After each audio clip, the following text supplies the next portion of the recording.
নমস্কার, people's voice নিউজে আপনাদের সবাইকে স্বাগত। শেষ পর্যন্ত শিল্পপতি হওয়ার স্বাদ সৌরভ গঙ্গোপাধ্যায়ের কি পূরণ হবে না? বেঙ্গল বিজনেস সামিটের মঞ্চ থেকে কিন্তু সেটা পরিষ্কার হলো নয়, একেবারেই হলো না।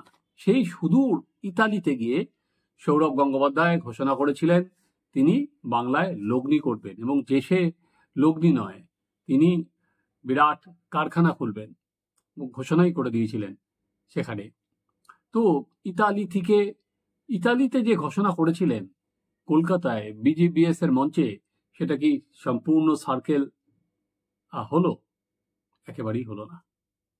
সৌরভ গঙ্গোপাধ্যায়কে এদিন মঞ্চে তোলা হলো, এবং প্রতিবারই যেমন হয়, এখন তিনি আবার বাংলার brand ambassador.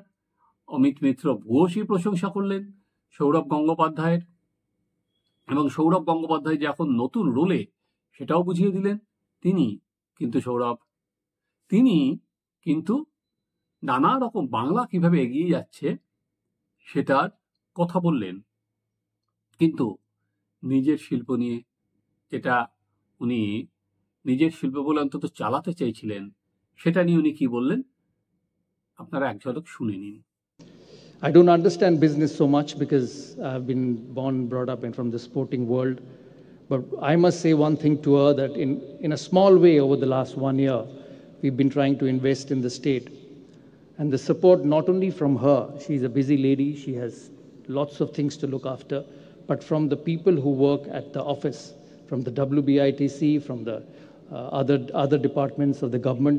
The support I have received, and I'm sure many of you have received over the past 1 year, has been phenomenal. শুনলেন সৌরভ কি বলল? কোনো সময় যে দাপটের সঙ্গে উনি বলেছিলেন ইতালিতে যে বাংলায় আমি শিল্প করব, বাংলায় আমি লগ্নি করব, এবং দেশে শিল্প না, ইস্পাত কারখানা করবেন উনি, সেই গলার জোর কিন্তু একেবারেই পাওয়া গেল না। উনি বরঞ্চ বলা যেতে পারে একটা চিয়ার লিডারের কাজ করলেন বাংলার ব্র্যান্ড অ্যাম্বাসাডার হিসাবে, যে বাংলা কত ভালো, আসুন আপনারা লগ্নি করুন।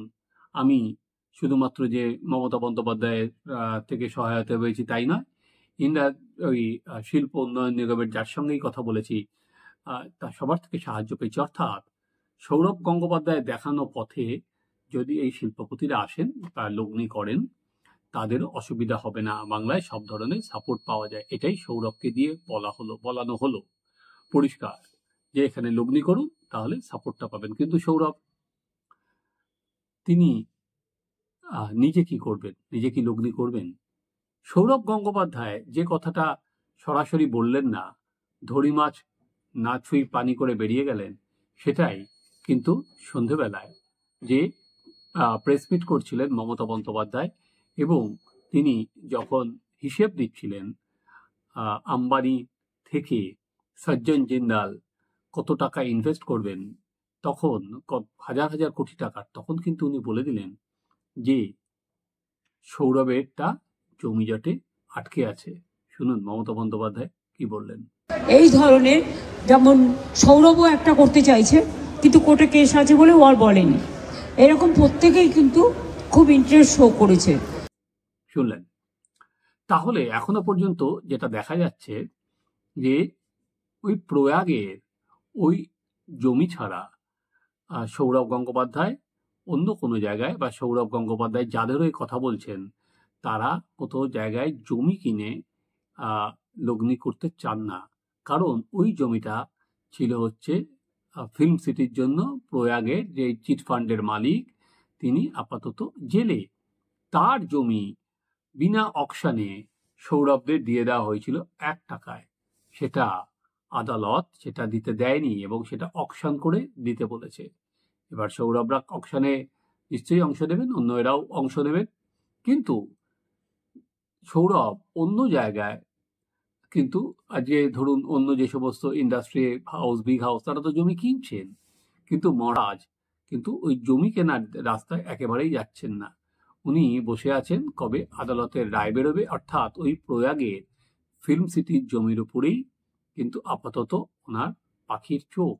তাই এই শিল্প সম্মেলন বিজিবিএস যে চলে গেল, যে সুদূর ইতালিতে যে শিল্পপতি নিজেকে ঘোষণা করেছিল বিজিবিএস এর কলকাতার মঞ্চে, সেই সৌরভ গাঙ্গুলির শিল্পপতি হওয়ার স্বাদটা পূরণ হলো না।